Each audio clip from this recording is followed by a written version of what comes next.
So in December last year, I got myself this 2018 MacBook Air for my birthday. And 3 months later, here are my thoughts on what it's like to use this entry-level laptop as my daily driver.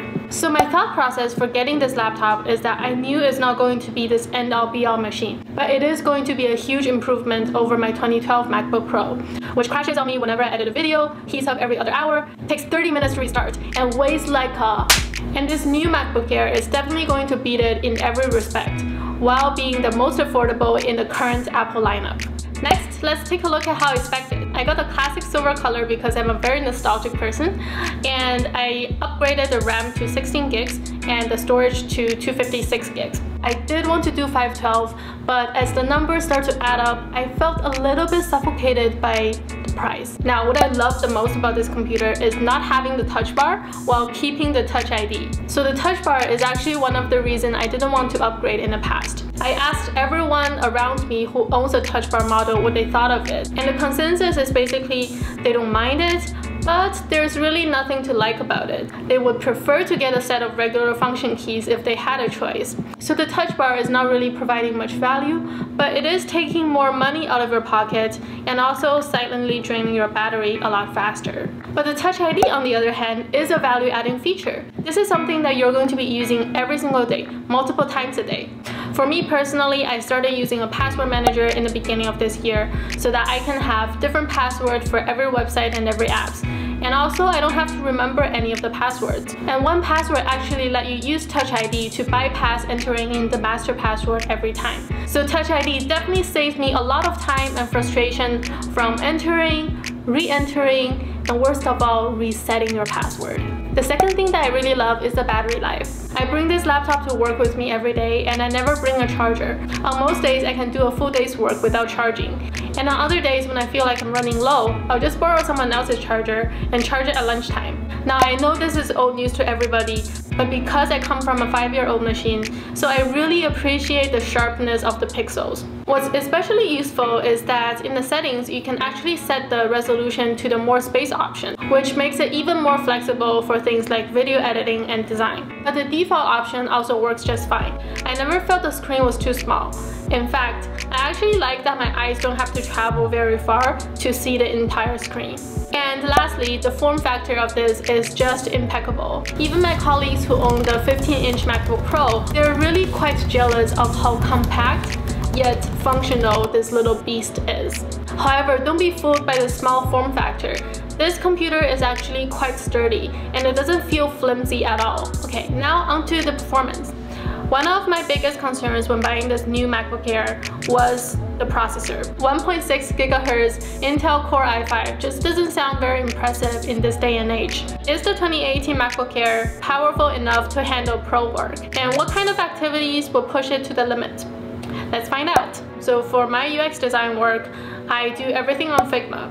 And I've actually heard a lot of people complain about how Figma slows down their computer, but on this MacBook Air, I have never experienced any slowdown from Figma. Occasionally, I also do a little bit of edits on Photoshop, and I've edited really large files. But none of my edits are complex, so I haven't experienced any problem with that. And also sometimes I will use this to drive a large screen like the Apple TV to present my work to the team. And I have noticed a little bit of slowdown in this process, but not to a point where it bothers me, but just subtly noticeable. And also, driving an external screen can drain the battery of this very fast. And lastly, I do all my video editing on this MacBook Air as well. And anything from editing, rendering, scrubbing, exporting, there's no problem with it at all. In fact, my past 5 videos have been edited on the MacBook Air with Final Cut. A 10-minute video takes around the same amount of time to export. However, recently I started to add more text and subtitles to my video, and I have noticed that the computer will just freeze every single time. I don't know if it's the lack of optimization or the low graphics capability, but if motion and subtitles is something that you do a lot with your videos, then it's definitely something to be careful about. For me personally, to bypass this problem, I actually make all my subtitles in Figma, and then I'll export it as images and then put it back into Final Cut. It's a little bit tedious, but the upside is I'm a lot more familiar with Figma, so I can actually do more customization to my subtitles than what the Final Cut presets allows me to do. But that leads us to talk about a few other problems I've experienced. a few weeks ago my A key got stuck. Like, it was still typed, but it just doesn't travel as far as the other keys. At first I thought maybe I have to replace the key, or maybe a piece of dust got stuck under there. So I called Apple support, and to my surprise, the solution was actually to restart and reset my computer. I still don't really understand what exactly happened there. But if there is a deal breaker with this laptop, then having keyboard issues regularly definitely would be it. But luckily, I haven't experienced that problem again.